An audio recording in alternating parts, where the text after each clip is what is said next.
ब्रह्म सूत्र के तृतीय अध्याय के द्वितीय पाद के 7वें अधिकरण का विचार हम लोग कर रहे हैं।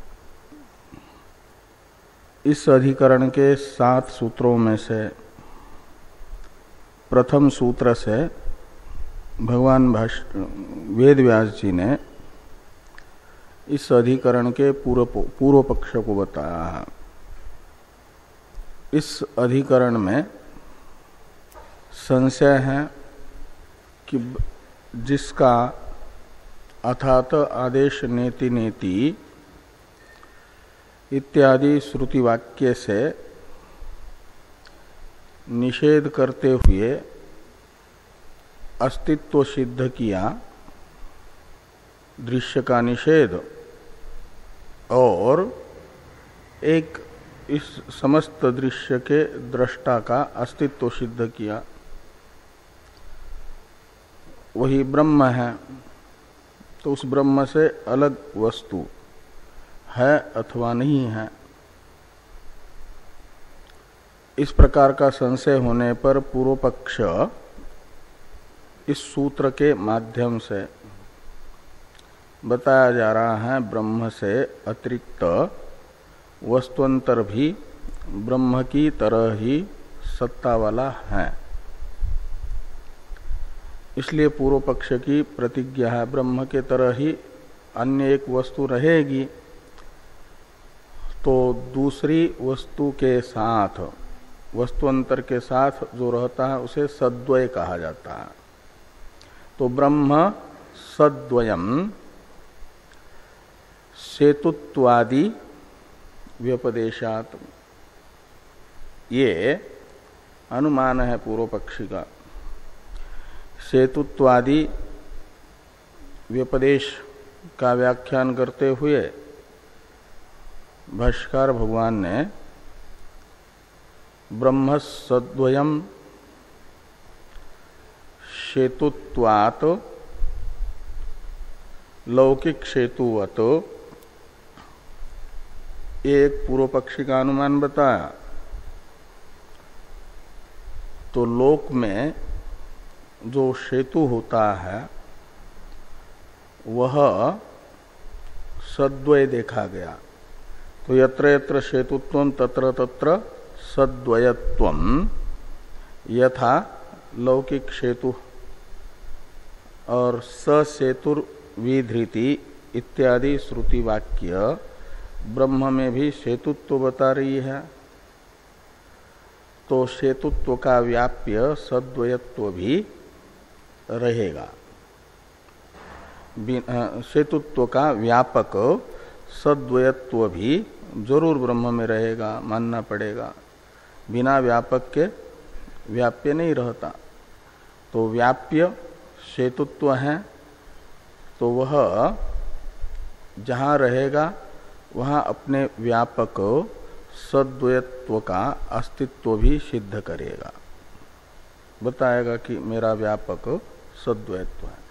जैसे अग्नि का व्याप्य धुआं पर्वत आदि में रहता है पक्ष में, तो वहाँ पर धुआं दिखने मात्र से ही, अग्नि न दिखने पर भी अपने व्यापक अग्नि का निश्चायक होता है। ऐसे सेतुत्व सद्वयत्व का व्याप्य ब्रह्म में है, तो सद्वयत्व रूप सेतुत्व का व्यापक भी ब्रह्म में रहेगा। और एतम सेतुम तीर्त्वा इत्यादि श्रुति ने ब्रह्म में तीर्णत्व बताया है। तो जैसे लौकिक सेतु को पार करके सेतु से भिन्न गंतव्य देश को जाया जाता है, जांगल आदि, ऐसे यहाँ पर भी श्रुति कह रही है कि ब्रह्म रूपी सेतु का अतिक्रमण करके तीर्थवा, इसको पार करके, पार करने वाला सेतु से भिन्न देशांतर को जाएगा। मतलब गंतव्य अन्य है, तो इससे भी सद्वयत्व सिद्ध होता है, तीर्णत्व जो बताया गया है। और दूसरा एक हेतु बताया उन्मान व्यपदेशात। चतुष्पाद, अष्टाशभ, षोडशकल इत्यादि ब्रह्म में उन्मान यानी परिमाण से परिच्छिन्न त्व को परिमितत्व को बताने वाले शब्दों का प्रयोग है श्रुति में। और लोक में देखा जाता है जो परिमित होता है उसी का परिमित अंतर के साथ संबंध होता है, जो परिच्छिन्न होता है। जो परिच्छिन्न होता है, परिमित होता है, वह सद्वय होता है, सद्वय होता है। तो जैसे कार्शापणादि 16 पणों से युक्त जो होता है उसे कहा जाता है कार्शापण। पण एक माप विशेष है और 16 पण है। जो वस्तु 16 पणों से परिमित, जैसे षोडशकल, ऐसे 16 पण वाला जो होगा उसे कार्शापण कहते हैं। और उन कार्शापणादि नामों से कही जाने वाली 16 पण से परिमित वस्तु से अतिरिक्त वस्तु भी लोक में देखी गई है, जो अभी अपरिमित है, माप किया नहीं गया है जिसका। ऐसे चतुष्पादादि परिमाणों से परिमित ब्रह्म है तो मानना पड़ेगा उससे अलग भी अपरिमित वस्तु है, तो इससे भी सद्वयत्व सिद्ध होता है। ब्रह्म सद्वयम उन्मानवत्वात्, कार्शापणादिवत। और तीसरा हेतु बताया संबंध व्यपदेश। तो संबंध जिनमें बताया जाता है वह सद्वय होते हैं। जैसे पुरुष का नगर के साथ संबंध बताया जाता है, नगर सद्वय है। ऐसे ब्रह्म के साथ सता सौम्य तदा संपन्नो भवति इत्यादि श्रुतियां संबंध बता रही है, तो ब्रह्म भी सद्वय होगा। इस प्रकार संबंध व्यपदेशात ये जो सूत्र में एक हेतु बताया गया था ब्रह्म में सद्वयत्व सिद्ध करने के लिए, यानी ब्रह्म से अतिरिक्त वस्तुअंतर को सिद्ध करने के लिए, इसका विवरण भी भाष्य में हो गया है। अब मूल सूत्र में जो भेद व्यपदेशात एक हेत्वंतर बताया हुआ है ब्रह्म में सद्वयत्व को बताने के लिए, उसकी व्याख्या भाष्यकार भगवान कर रहे हैं भाष्य में।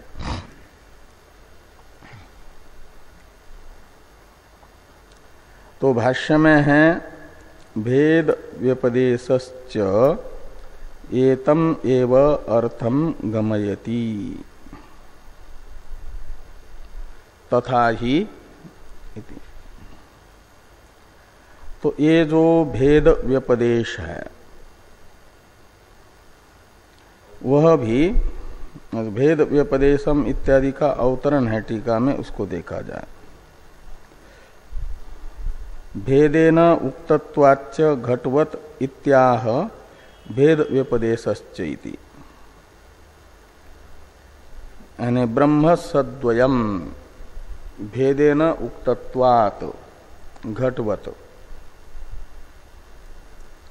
जैसे देवदत्तः घटम पश्यति इत्यादि में देवदत्त से भिन्नतया घट का कथन है। पश्यति क्रियापद के कर्ता के रूप में देवदत्त का व्यपदेश है और कर्म के रूप में घट का व्यपदेश है। तो भेदेन व्यपदिष्ट घट होने से घट लोक में सद्वय देखा जा रहा है। तो यत्र यत्र भेदेन उक्तत्वम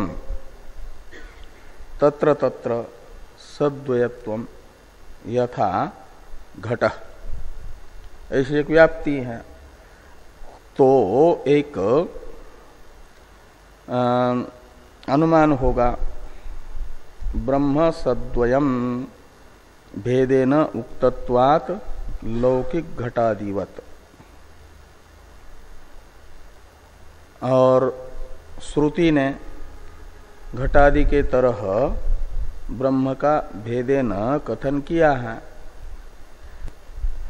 जो श्रुतियां ब्रह्म का भेदेन कथन कर रही है उन्हें कहा जाता है भेद व्यपदेश। और वे श्रुति वचन टीकाकार बता रहे हैं, इसलिए भाष्यकार भगवान, इसलिए टीकाकार ने कहा कि भेदेन उक्तत्वाच्च घटवद इत्याह भेद व्यपदेशश्च इति। तो भाष्य में देखिए भेद व्यपदेशश्च एतम एव अर्थम गमयति। एतम एव अर्थम शब्द से लेना पूर्व हेतुत्रय से जो अर्थ बताया गया है, ब्रह्म सद्वय है करके बताया गया है। ब्रह्म से अतिरिक्त वस्तुअंतर भी सत्य हैं, ब्रह्म के तरह विद्यमान है, इस अर्थ को बताया गया है। इसलिए एतम एव अर्थम शब्द से लेना ये ब्रह्म का सद्वयत्व रूप अर्थ, ब्रह्म से अतिरिक्त वस्तुअंतर का अस्तित्व, इसी अर्थ को पूर्ववर्ती सेतुत्व व्यपदेशादि हेतुओं ने बताया। तो भेद व्यपदेश भी ये चौथा हेतु इसी अर्थ को बताता है। पूर्ववर्ती हेतुओं से जिस अर्थ को स्थापित किया गया, निर्धारित किया गया, उसी को सुदृढ़ करता है भेद व्यपदेश नामक हेतु भी। इस अभिप्राय से भाष्य में भाष्यकार भगवान ने वाक्य लिखा कि भेद व्यपदेशश्च एतम एव अर्थम गमयति। तो कहा भेद व्यपदेश से कैसे ब्रह्म में सद्वयत्व सिद्ध होता है, तो इस अभिप्राय से कहते तथा ही। तो तथा ही अथ येषो अंतर आदित्ये हिरण्मयः पुरुषो दृश्यते इत्यादि इति आदित्याधारम ईश्वरम व्यपदिश्य ततो भेदेन आख्याधारम ईश्वरम व्यपदिशति। अथ येषो अंतर अक्षिणी पुरुषो दृश्यते इति। तो कहा कि एक ही प्रकरण में हिरण्यगर्भ की उपासना का प्रकरण है छांदोग्य उपनिषद के 6 और 7वें खंड में, प्रथम अध्याय के। तो ये वाक्य आए वहां पर, पहले अधिदैव उपाधिक उपासना को बताने वाला जो वाक्य है वो आया कि अथ येषो अंतर आदित्ये हिरण्मयः पुरुषो दृश्यते। तो आदित्य के अंदर जो हिरण्मय पुरुष देखा जा रहा है, इस वाक्य के द्वारा आदित्य मंडल आधार में रहने वाला ईश्वर बता दिया गया। और फिर ये 6ठे खंड का वाक्य है। 7वें खंड में ततो भेदेन अक्षाधारम ईश्वरम व्यपदिशति। तो ततः इस सर्वनाम से लेना आदित्याधार ईश्वर। तो ततः यानी आदित्याधार ईश्वर से भिन्न अध्यात्म उपाधि में अक्षाधार ईश्वर को बताया जा रहा है उपास्य के रूप में। तो ततो भेदेन यानी आदित्याधार ईश्वर से भिन्नतया अक्षाधार ईश्वर का व्यपदेश श्रुति करती है। अथ येषो अंतर अक्षिणी पुरुषो दृश्यते इति, यानी इस वाक्य से ये हुआ ईश्वर का भेदेन व्यपदेश, अलग अलग आधार में ईश्वर को बताया गया है। और भी एक तो ये भेदेन उक्तत्वात् आ गया हेतु, दूसरा साम्य भी बताया जा रहा है, दोनों एक नहीं है, ये सिद्ध करने के लिए। आदित्य आधार ईश्वर, एक व्यक्ति तो एक आधार में रहेगा ना, ईश्वर भी अनेक है। और क्या, ये सूत्र पूरा पूर्व पक्ष का। हाँ हाँ, तो ये कहते हैं कि एक व्यक्ति तो एक ही आधार में रहेगा ना। अभी यहां हो आप तो रोहिणी में है क्या? है? हाँ, ये 200-250 किलोमीटर का अंतर है रोहिणी का और हरिद्वार का। तो 250 किलोमीटर के अंतराल वाले स्थान में भी आप एक समय एक साथ नहीं रह सकते। यहाँ है तो रोहिणी में नहीं, रोहिणी में है तो यहाँ नहीं। तो ईश्वर आदित्य मंडल और पृथ्वी पे रहने वाला जो अध्यात्म अक्षी, इनमें कितना अंतर है? तो इन दो आधारों में अलग अलग कैसे रह पाएगा एक व्यक्ति? इसलिए भेदेन व्यपदेश है, वो भिन्न है, अलग अलग आधार में रहने वाला। एक हेतु बता, इसी का साधक, ये दोनों एक नहीं है, भिन्न भिन्न है। इसका साधक एक तो बताया आधार भेद, दूसरा ये बताया जा रहा है अतिदेश यानी सादृश्य। यदि एक होते हैं दोनों तो बलदेव राज जी के समान है, ऐसा नहीं बताया जाता। आपके जैसे कोई और हो सकते हैं, आपकी उपमा दूसरे को दी जा सकती है। एक में उपमान उपमेय भाव नहीं हुआ करता, उपमान अलग उपमेय अलग। और श्रुति ने अधिदैव आदित्य आधार में रहने वाले पुरुष का अतिदेश अक्षाधार पुरुष में किया है। हाँ, तो कहा कि आदित्याधार पुरुष का जैसा रूप है, अक्षाधार पुरुष का भी वैसा ही रूप है। आदित्याधार पुरुष का जो नाम है वही अक्षाधार पुरुष का भी नाम है।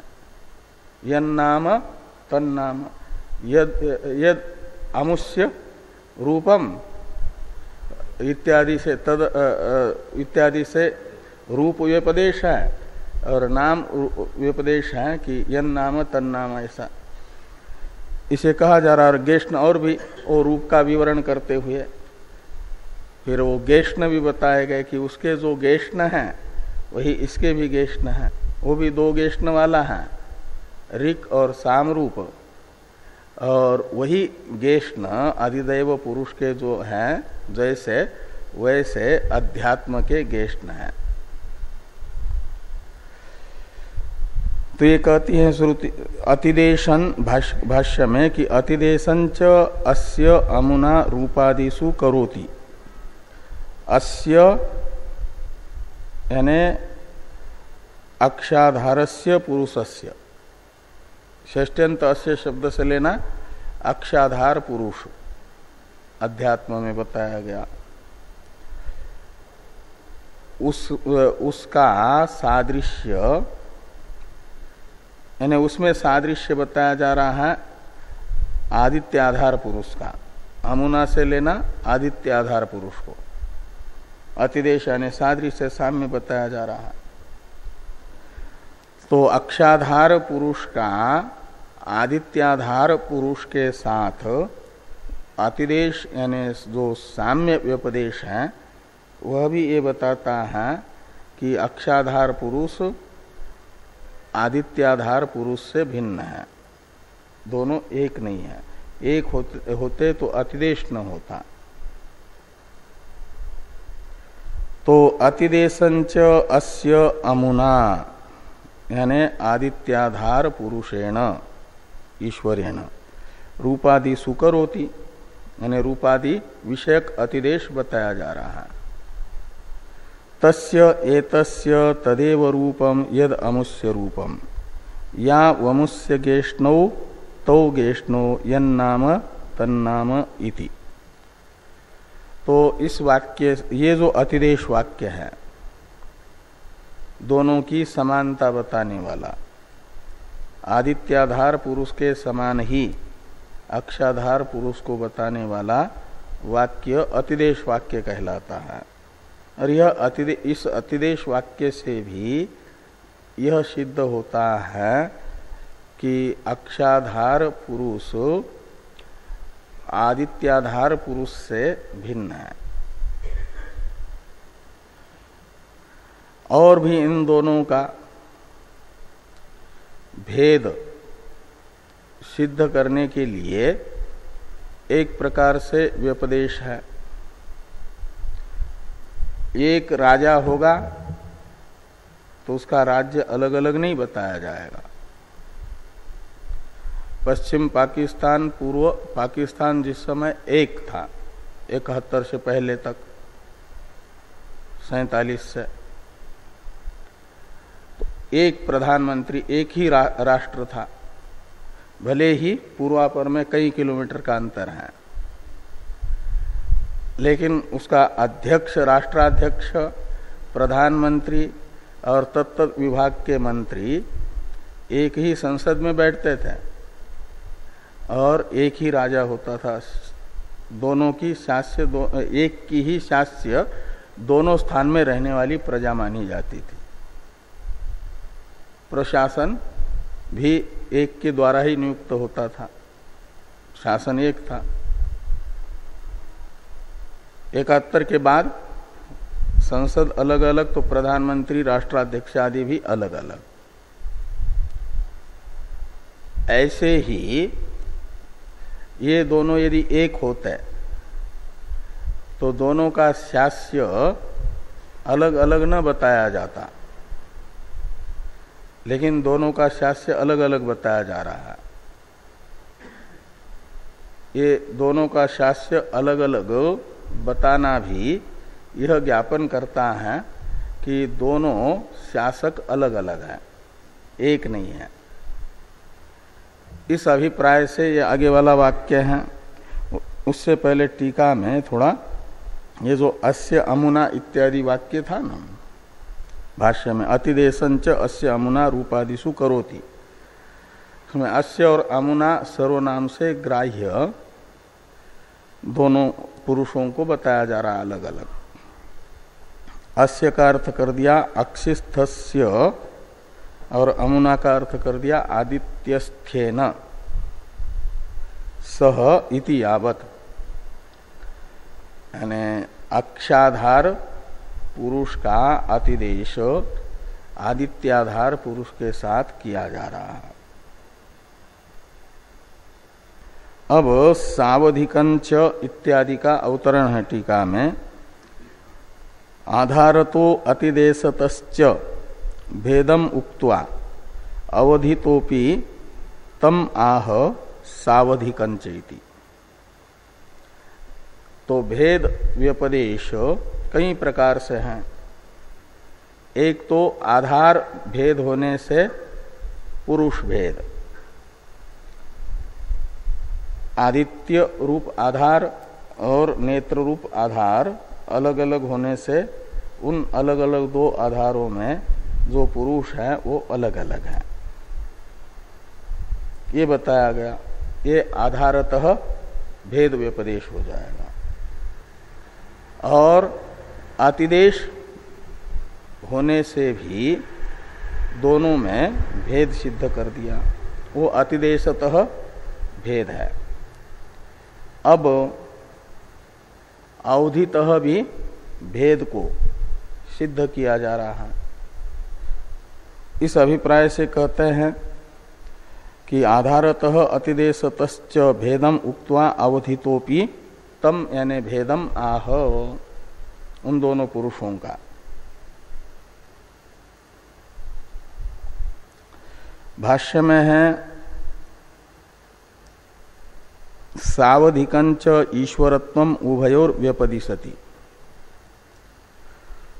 दोनों में अलग अलग स्थानों में शासकत्व दिखाया जा रहा है। ईश्वरत्व यानी शासकत्व, नियामकत्व। दोनों स्थानों में एक का ही शासकत्व नहीं है, इसलिए सावधिक ईश्वरत्व आदित्याधार पुरुष और अक्षाधार पुरुष का होगा। इससे भी ज्ञापन होता है दोनों भिन्न भिन्न है करके। ये च अमुस्मात् परांचो लोका तेषां चेष्टे देव कामानांच इति एकस्य। आदित्याधार पुरुष का शासन जहाँ चलता है वह सावधिक स्थान बताया कि ये च अमुस्मात् परांचो लोका, आदित्य मंडल से ऊपर जो लोक है वे लोक और उन लोकों में रहने वाले जो प्राणी, तेषांच ओ यानी ये च ये तस्मात् अर्वांचो, क्या नाम, परांचो लोका तेषांचेष्टे, उनका शासक है आदित्य आधार पुरुष, और देव कामानांचर, उस लोक में रहने वाले जो प्राणी हैं उन्हें कहा जाता है देवता, और उनके जो भोग हैं उनका भी शासक आदित्य मंडल अंतर्गत पुरुष है, आदित्य आधार पुरुष। तो उनका शास्य हो गया आदित्य से ऊपरवर्ती लोक और उन लोक निवासियों के भोग। किसको कहाँ ये करना है, क्या देना लेना है, कब तक रखना है, वो आदित्य मंडलांतर्गत पुरुष करता है, ये बताया। और ये च ये तस्मात् अर्वांचो लोका तेषांचेष्टे देव कामानांच इति एकस्य। दूसरे एकस्य शब्द से लेना ये अक्षाधार पुरुषस्य। तो अक्षाधार जो पुरुष है उसका शास्य है आदित्य से नीचे वाले लोक, अर्वांच यानी नीचे वाले, और उनमें रहने वाले जो मनुष्य के उचित भोग, उनका वो शासक है। तो इस प्रकार सावधिक शासन बताया गया है, दोनों का अलग अलग। उदाहरण के लिए बताते हैं, जैसे मनुष्य में पृथ्वी के कहीं एक अलग अलग सीमाएं हैं और उनके राजा अलग अलग है। तो उदाहरण के लिए कहते हैं यथा इदम मागधस्य राज्यम इदम वैदेहस्य। तो मगध के राजा को कहा जाता है मागध, और मागध का ये राज्य है, मगध नामक जो देश, और मिथिला नामक जो देश है वह वैदेह का यानी जनक का शास्य है, राज्य है। तो यहाँ पर जैसे मगध का राजा अलग है और मिथिला का राजा जनक अलग अलग है, राज्य अलग अलग है, शास्य भी, तो शास्य अलग होने से शासक अलग। ऐसे वहां पर भी श्रुति ने इन दोनों का शास्य स्थान अलग अलग बताया, इससे भी शासक अलग अलग हैं ये सिद्ध होता है। ये जो भेद व्यपदेश है इससे सिद्ध हुआ कि ब्रह्म सद्वय है। इस प्रकार ये प्रथम सूत्र के द्वारा पूर्व पक्ष को बताया गया कि ब्रह्म से अलग भी वस्तुअंतर है, मात्र ब्रह्म की ही सत्ता है ऐसा नहीं, ये पूर्व पक्ष प्राप्त हुआ। इसका निराकरण बताया जा रहा है द्वितीय सूत्र से।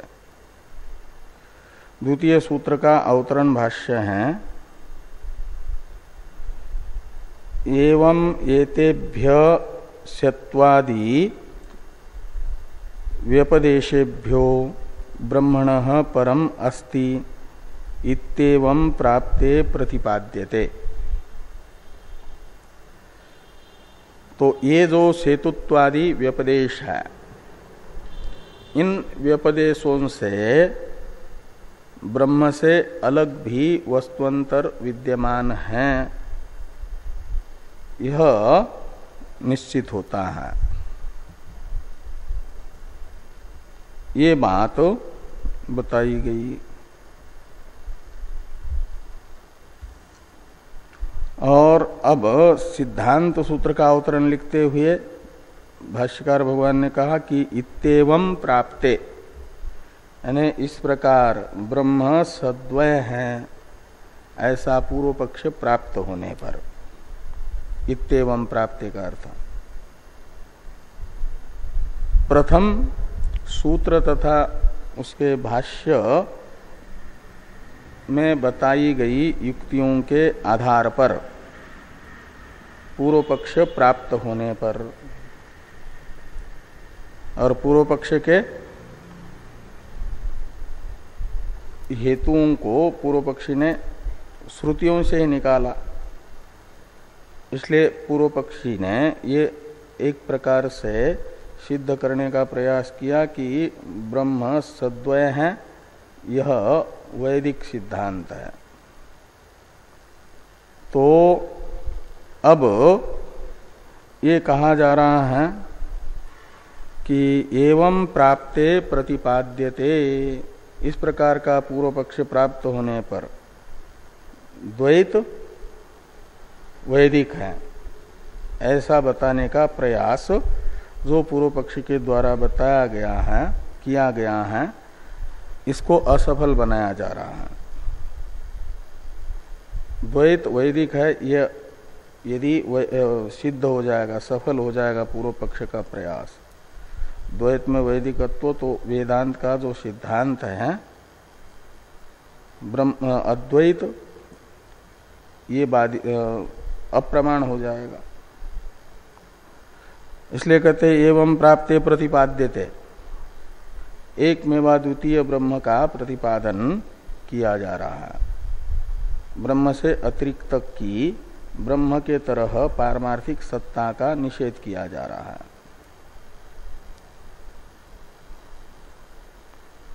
तो सूत्र का उच्चारण किया जाए, द्वितीय सूत्र का, ये सिद्धांत सूत्र है। सामान्यात्तु, सामान्यात्तु दो पद है इसमें, सामान्यात और तु।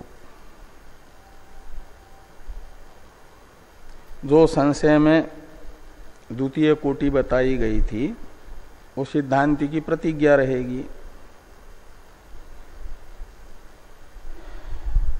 तो ब्रह्म से अन्यत वस्तुअंतर नहीं है, पूर्व पक्ष की जो प्रतिज्ञा है उसी के साथ न जोड़ना है, तो सिद्धांति की प्रतिज्ञा होगी। वो सिद्धांति के न को जोड़ने वाला यहाँ पर है तू शब्द, तू निपात है ना, वो पूर्व पक्ष का निषेधक है, व्यावर्तक है। इसलिए तू का अर्थ निकलेगा न, और उसका अन्वय होगा पूर्व पक्षी की प्रतिज्ञा के साथ। पूर्व पक्ष की प्रतिज्ञा है ब्रह्म से अलग वस्तुअंतर हैं। वस्तुअंतर और है के बीच में तू का अर्थ जो हिंदी में होता है नहीं, उसको जोड़ देंगे तो ब्रह्म से अतिरिक्त वस्तुअंतर नहीं है, ये तू कहेगा। तू का ही इतना अर्थ निकलेगा। ब्रह्म सद्वय नहीं है। पूर्व पक्षी कहते थे ब्रह्म सद्वय है, तू कहेगा ब्रह्म सद्वय नहीं है।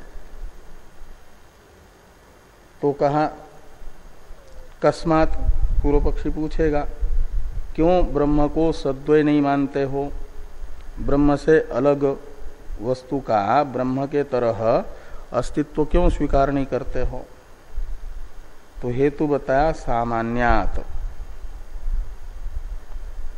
तो सामान्य ये हेतु है। तो सामान्यत का अर्थ है, जैसे गति सामान्य पहले बताया था ना, एक गति सामान्य हेतु आया था। तो सब वेदों से एक जैसी प्रतीति होती है तत्व के विषय में। अलग अलग शाखा के अलग अलग उपनिषद हैं, अलग अलग अर्थ का प्रतिपादन नहीं करती हैं। एक शाखा में जिस सिद्धांत को बताया गया शब्दांतर से, वेदांतर एवं शाखांतर में वही सिद्धांत होगा। श्रोता वक्ता बदल सकते हैं आख्यायिकादि में। कहीं उद्दालक जी श्रोता और श्वेत केतु, उद्दालक जी वक्ता और श्वेत केतु आचार्य हो सकते हैं, हाँ श्रोता। उद्दालक आचार्य और ये जो है श्वेत केतु श्रोता शिष्य हो सकते हैं। लेकिन जो अर्थ बताया गया है कि एक सदैव सौम्य इदमग्रासित एकमेवा द्वितीयम्, वही मैत्रेयी को याज्ञवल्क्य जी समझाते हैं मैत्रेयी ब्राह्मण में। वहां याज्ञवल्क्य जी वक्ता, मैत्रेयी श्रोता है। और यही समझाते हैं कि जिसका ब्रह्म से अलग ब्राह्मणादि विद्यमान पदार्थ है, यदि तो ब्रह्म से अलग देखा गया, जो ब्राह्मण क्षत्रिय और सर्वम इत्यादि हैं, सर्वम तम परादात है, यो ब्रह्मणो अन्यत सर्वम ब्रूत है। ब्रह्म से अलग मानता है तो उसे परास्त कर देता है, का मतलब ब्रह्म ही सब कुछ है। ऐसा ये शब्द बदल सकते हैं, आख्यायिका में श्रोता वक्ता बदल सकते हैं, लेकिन सिद्धांत नहीं बदलता। सारे वेदों के ज्ञान कांड के अलग अलग शाखा के वाक्य मात्र ब्रह्म से अतिरिक्त वस्तु है नहीं, यह बताते हुए एक परमार्थ वस्तु ब्रह्म का ही प्रतिपादन कर रही है। ये सामान्यत इससे कहा जा रहा है एक प्रकार से। और यदि आपाततः प्रतीयमान सेतुत्वादि व्यपदेशों से सद्वयत्व ब्रह्म में स्वीकार करेंगे तो उन सब श्रुतियों का विरोध होगा। श्रुति आपस में जिससे विरोध हो ऐसे अर्थ का प्रतिपादन कर नहीं सकती।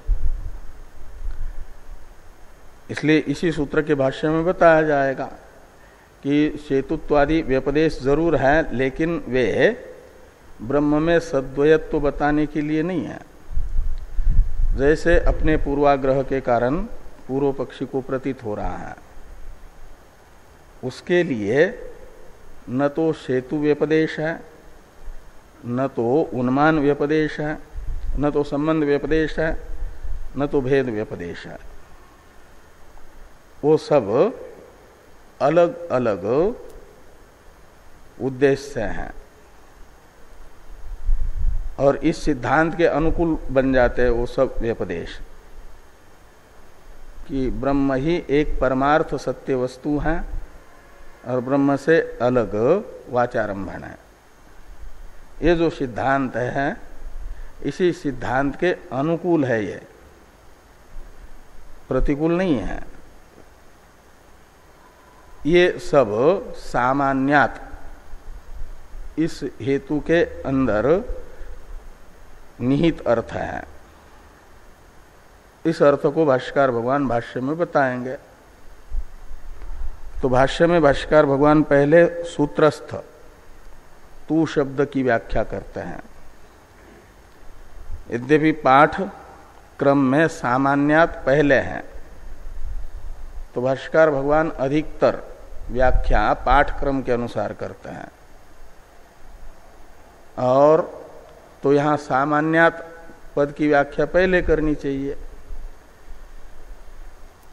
और तू पद की व्याख्या बाद में करनी चाहिए थी।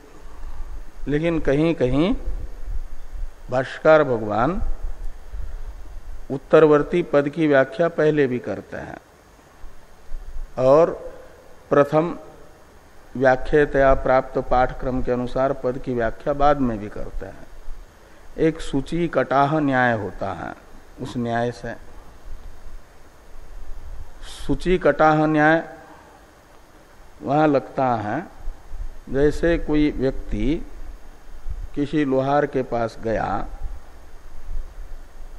कि उसे कढ़ाई बनानी है, लोहे की चद्दर लेकर के गया लोहार के पास और कहा कि इसकी कढ़ाई बना लो जिसमें 1,500, 2,000, 2,500, 3,000 लोगों की खीर बना सके। भंडारे उसके यहाँ बहुत होते थे, हजारों लोगों के, तो खीर बनाने के लिए बर्तन कम पड़ता था। तो कहा इसकी एक बड़ी कढ़ाई बना करके दे दो। 1-1.5-2 घंटे में तो बनेगी नहीं, दिन भर का काम है, लंबा समय लगेगा, 2 दिन भी लग सकते हैं। वो पहले गया कढ़ाई बनाने के लिए प्रस्ताव लेकर के लोहार के पास, और उसके बाद में एक व्यक्ति पहुंचा, कहा कि ये सुई बना करके दे दो इसकी। एक साथ में थोड़ा सा लोहा लेकर के गया, सुआ बनाना था उसको गेहूं आदि के बोरे सिलने के लिए। तो कहा ये इसका सुआ बना करके दे दो। तो क्रम के अनुसार तो पहले उसको कढ़ाई बना करके देनी चाहिए, उसको बिठाए रखना चाहिए न दूसरे को। लेकिन वो छोटा सा सरिया का टुकड़ा लेकर के गया था, कहा इसका सुआ बना करके दे दो। वो लिया और सुआ बना करके पहले दे दिया उसको। कुछ मिनटों में बनने का काम था। और जो पहले आया था कढ़ाई बनाने के लिए उसको बिठाए रखा, कहा कि बाद में तुम्हारा बनाए, पहले इसको बना करके दे देता है। क्योंकि थोड़ा सा काम था वो पहले करा दिया, भले ही बाद में आया था वो। ऐसे जहां उत्तर पद की व्याख्या 1-2 वाक्य से ही होनी है और पूर्व पद की व्याख्या के लिए कई वाक्य लिखने होंगे, तो वहां उत्तर पद की व्याख्या पहले और पूर्व में प्रयुक्त पद की व्याख्या बाद में होती है। ऐसे स्थानों पर वो सूची कटाह न्याय लगता है। तो सूची कटाह न्याय से भाष्यकार भगवान तू पद की व्याख्या पहले करते हैं, और सामान्यात ये जो पद हैं इसकी लंबी व्याख्या है। दो ही तो सूत्र में पद है, और भाष्य कितना है, इस पेज पर भी है और अगले वाले पेज पर भी है। हाँ, आधा पेज आगे है और इसमें भी 2-4 पंक्तियां हैं। और तू पद की व्याख्या मात्र एक वाक्य में, आधी पंक्ति में, और बाकी जितने भी हैं भाष्य में वाक्य पंक्तियां, वो सब सामान्यात पद की व्याख्या है। तो सामान्यात पद की व्याख्या विस्तार से है ना, और तू पद की व्याख्या आधे वाक्य में होनी है, आधी पंक्ति में, एक वाक्य में, इसलिए उसकी व्याख्या पहले करते हैं। तो इस सूत्र का व्याख्यान रूप जो भाष्य है, इसकी अवतरण टीका लिखते हैं टीकाकार, सिद्धांत सूत्रम व्याचष्टे तू शब्देन इत्यादिना। भगवान भाष्यकार सिद्धांत सूत्र की व्याख्या करते हैं सूचित कटाह न्याय से, तू शब्देन इत्यादि से। और जो पूर्व सूत्र था उसमें परम अतः इन दो पदों की व्याख्या पहले की पाठक्रम के अनुसार, और शेतुन्मान संबंध व्यपदेशभ्य की व्याख्या बाद में आई, क्योंकि उनकी व्याख्या ज्यादा थी। और यहां तू शब्द की पहले कर रहे हैं। तो भाष्य में है सूत्रस्थ तू शब्द का अर्थ बताया जा रहा है कि तू शब्देन प्रदर्शिताम प्राप्तिम निरुणद्धि। भगवान भाष्य सूत्रकार वेद व्यास जी तू शब्द का प्रयोग करके जो प्रदर्शित प्राप्ति है, प्रदर्शित प्राप्ति है ब्रह्म सद्वय है, ब्रह्म से अतिरिक्त वस्तुअंतर की भी सत्ता ब्रह्म के तरह ही है। वस्तुअंतर की सत्ता ये है प्रदर्शित प्राप्ति, और उसे रोक रहा है तू शब्द, वस्तुअंतर की सत्ता को। इसलिए कहते हैं कि प्रदर्शिताम प्राप्तिम, प्रथम सूत्र के द्वारा प्रदर्शित जो वस्तुअंतर की सत्ता है उसको निरुणद्धि, रोकता है। निरुणद्धि के कर्ता तो हैं भगवान सूत्रकार, सूत्रकार रोकते हैं वस्तुअंतर की सत्ता को, कहते नहीं है वस्तुअंतर की सत्ता। कहाँ रोका, कैसे रोका, तो तू शब्द न, तो सूत्र में तू शब्द का प्रयोग करके भगवान वेद व्यास जी ने पूर्व पक्ष को रोका। कहा कि वस्तुअंतर की सत्ता नहीं है, ब्रह्म सद्वय नहीं है, अद्वय ही है, अकेला है। तो कैसे रोका तू शब्द से, इसी को स्पष्ट किया जा रहा है कि न ब्रह्मणो अन्यत किंचित भवितुम अर्हति, ब्रह्म से अलग दूसरा कोई हो नहीं सकता। सामान्यत का अर्थ कर दिया प्रमाणाभावात, तो कोई प्रमाण ब्रह्म से अतिरिक्त वस्तुअंतर की ब्रह्म के तरह ही सत्ता बताने वाला न होने से, तो वस्तुअंतर का अस्तित्व सिद्ध प्रमाण से न होने के कारण ब्रह्म सद्वय है, ये संभव नहीं है, ये कहा जा रहा है।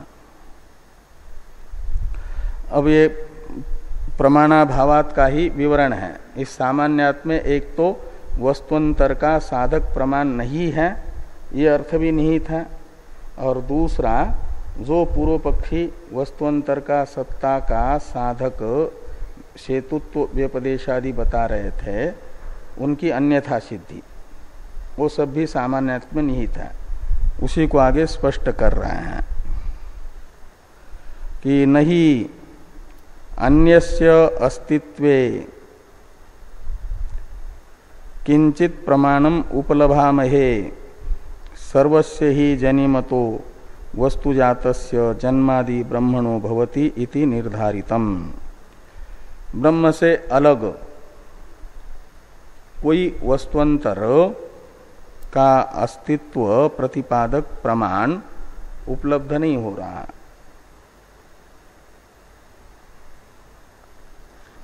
ब्रह्म के तरह पारमार्थिक सत्ता बताने वाला कोई प्रमाण नहीं है, ये यहां पर बता रहे हैं। क्यों? तो जन्माद यस्य यतः इत्यादि सूत्रों से ये निश्चित हुआ कि जितने भी उत्पन्न होने वाले पदार्थ हैं आकाश आदि, वे सब के सब ब्रह्म से ही उत्पन्न हो रहे हैं। इसलिए ब्रह्म का कार्य है और कार्य की कारण से अलग स्वतंत्र सत्ता नहीं है। इसे भी पहले कह चुके हैं, तद अनन्यत्वम आरंभण शब्दादिभ्य। कार्य कार्यात्मना वाचारंभण है और कारणात्मना ही उसकी सत्ता है।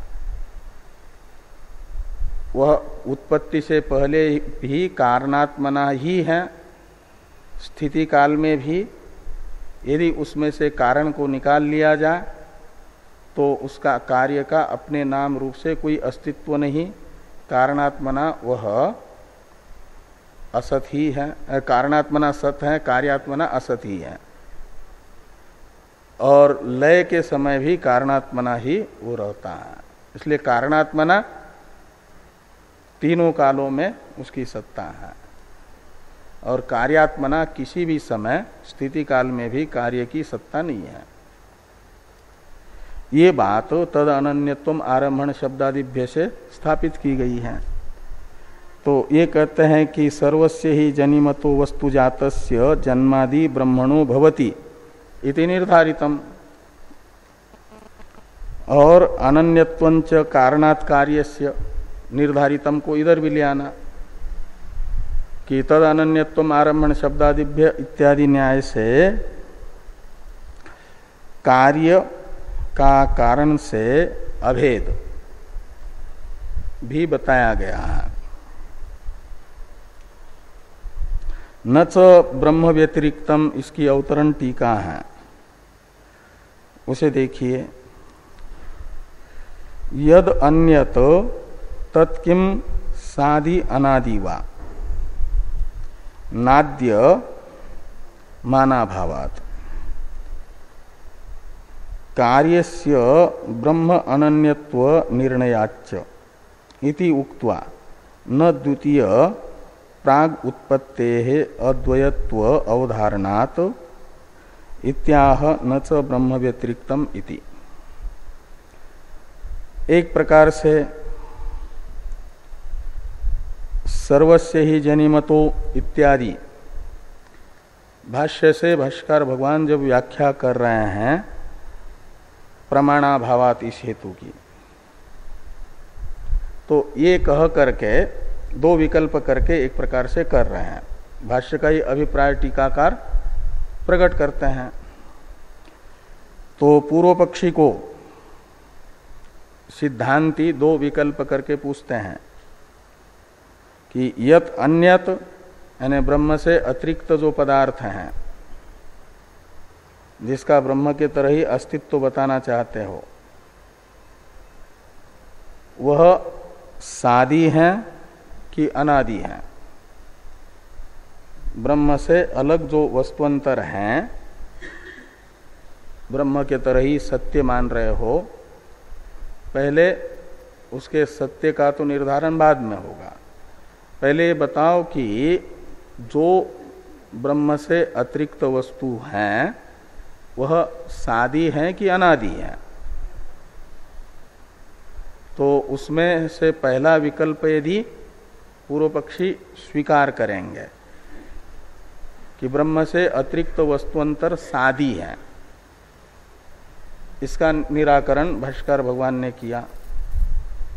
इस अभिप्राय से कहा जा रहा है कि नाद्य यानी आद्य से लेना, ये जो दो विकल्प के, इन दो विकल्पों में से प्रथम विकल्प वो है वस्तुअंतर सादी है, ये वाला विकल्प वो हो नहीं सकता।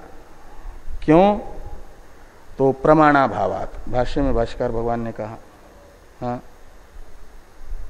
तो वस्तुअंतर के सादी होने में और स्वतंत्र अस्तित्व वाला होने में, स्वतंत्र अस्तित्व वाले सादी वस्तु का प्रतिपादक ज्ञापक कोई प्रमाण न होने से, ये भाष्य में जो प्रमाणाभावात है उसका अर्थ है।